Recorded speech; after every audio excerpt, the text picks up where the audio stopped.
What is up, Nephilim? This is the Chig coming at you with another Diablo 4 leveling guide. Today we are going to be talking about the Necromancer and the Summoner build. But before we get started, go ahead and hit that like button, hit that subscribe button, anything you can do to help out the channel. Don't forget, once we hit 1,000 subscribers, we are going to be doing a giveaway. I'm going to be giving away a copy of Diablo 4 or a video game of your choice. So make sure you comment and like any of the Diablo videos to enter on that one, and be subscribed. Alright, so let's hop right into it. This is super easy, super fun, super just chill. I love this build. It is a ton of fun, and I will show you the gameplay after we go over it. But first thing I would like to say is you can start with Bone Splinters, but later you switch to Reap. But for simplicity's sake, I'm going to start with Reap, and then we will post the written guide in the description of the video so you can check out the step-by-step if you don't want to use Reap from the beginning. Anyway, first thing we're going to do, we're going to pop in Reap, and then you're going to grab Enhanced Reap. So Reap is going to do damage in front of you and increases your damage reduction, so makes you take less damage. If an enemy hit by Reap dies within 2 seconds, you gain 30% attack speed, which, you know, goes over to your dudes as well. So what we're going to grab here is going to be Sever. A Spectre charges forward and attacks with his scythe and returns to you and does more damage. And then we are going to grab Supernatural Sever, or Enhanced Sever first. Sever damages enemies along its path for more damage of its initial thing. And then we're going to grab Supernatural Sever. 2% increased damage for each minion you have upon cast. And we are going to have all the minions all the time. And we're going to go back up here and we're going to grab Acolyte's Reap. Reap forms a corpse under the first enemy hit. Can only occur every 4 seconds, which is amazing. And then we're going to grab the bread and butter of the build, Corpse Explosion, which is just amazing. Detonate a corpse, deal damage to surrounding enemies. Enhanced Corpse Explosion, its radius is increased. And then we are going to do Blighted Corpse Explosion. Comes a darkness skill, and instead of exploding, deals a dot on the ground. So here you get to make a choice. Do you want to focus on your Reap, or do you want to focus on your Corpse Explosion? I would suggest Reap first, and then pop down here and grab none of those. The only thing you're really going to grab here is Skeletal Mage Mastery. Increase the damage and life for your Skeletal Mages by 20%, just because it's strong.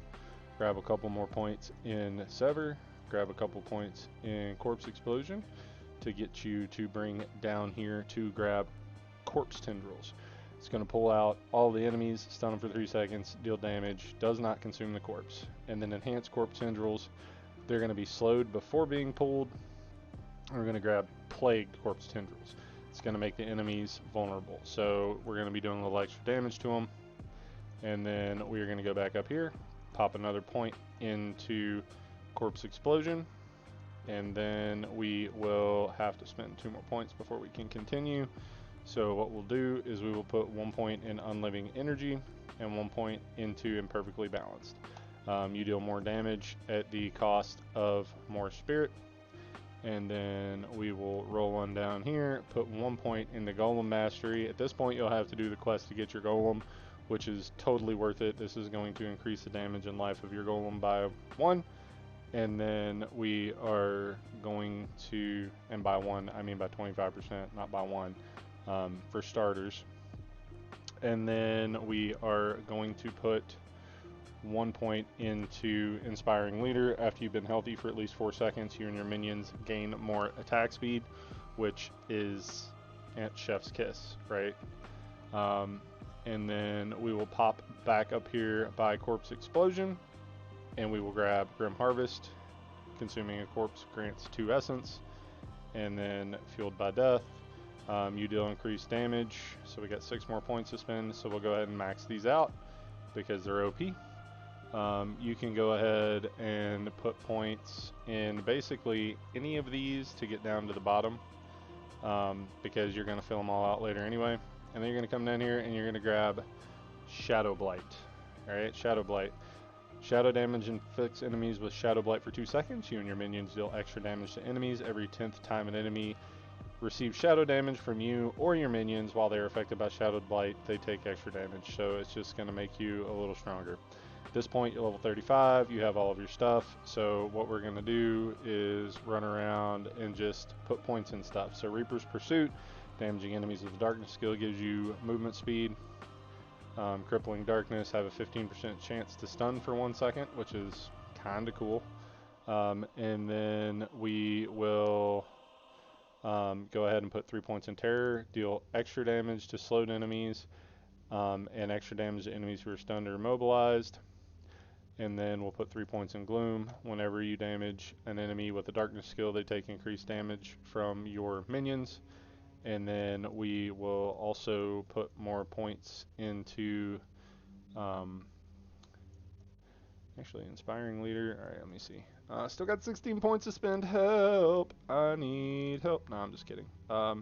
So we'll finish out Skeletal Mage Mastery, increase their damage and life by 60% because, you know, OP. We'll finish out Golem Mastery because that's strong. We'll put 3 points into Death's Defense. Your minions cannot lose more than 30% of their maximum life in a single damage hit. And then Hellbent Commander, your minions deal increased damage while you're close to them. So we're going to be running around, we're going to be close to stuff.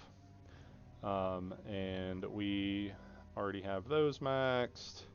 Just trying to make sure I'm not missing anything here, guys. So 3 there, 3 there. Yep.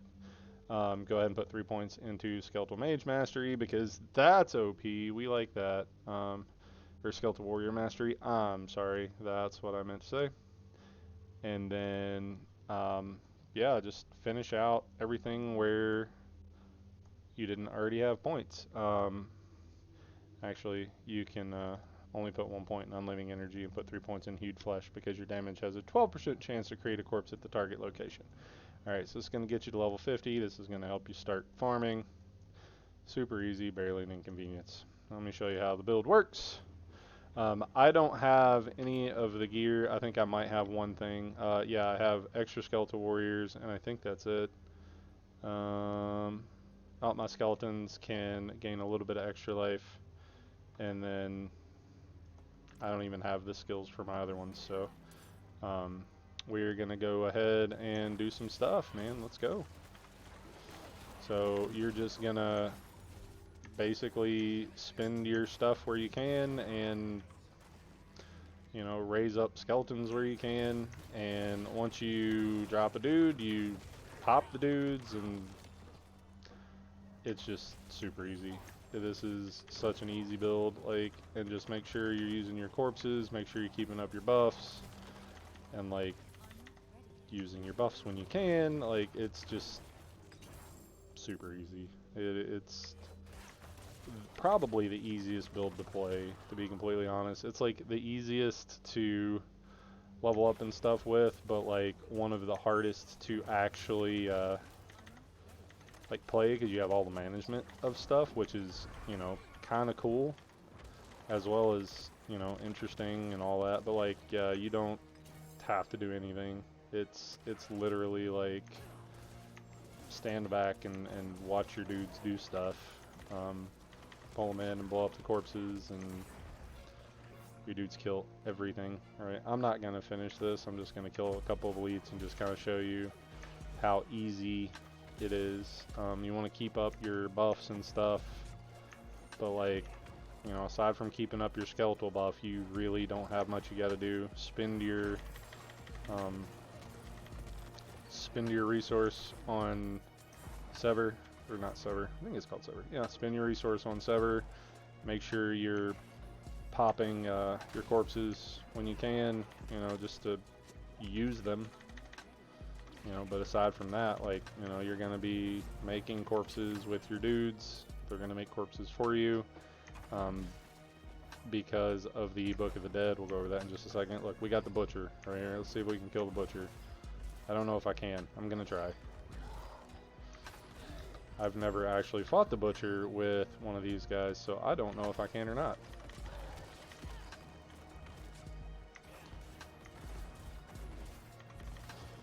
Yep, sir, I don't know.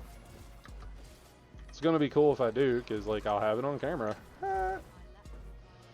which would be kind of neat, because, you know, I'm not exactly the best player at this build, so, you know, we're just kind of winging it at this point, and, yeah. Look at us go. We're just tightening down the butcher, it looks like. Yep, nope, maybe, no, well, we're not dying, so, I mean, that's a thing. Well, I said that, now I'm dying. Whoops, yep, alright, well. Real talk, you get to see how it goes. Anyway, you saw how it plays, super easy, super fun. Like, you can kill elites with this all day, every day, and never struggle. I mean, obviously, if you get CC'd by the butcher's gonna kill you, but just use your ability to pop up your dudes, and, I mean, you're right back at it, right? Like, it's super easy, super fun. So with the Book of the Dead, your Skeletal Warriors, you want to use Reapers because it's going to make a corpse. This one is just preference. Honestly, use the Essence one. Like, why not? Because you just get free Essence for no reason. And then the Bone Golem, he gains more life, you get Thorns, or you can do, you know, sheds a corpse, or, you know, is more tanky, or like Shockwave AoE thing, like Shockwave AoE thing. There you go. Money. Yeah, like, just do what you want as far as that goes. Like, it is literally preference. But anyways, hit that like button, hit that subscribe button. Hopefully this is helpful to you. And yeah, get out there and get those legendaries, guys. See ya.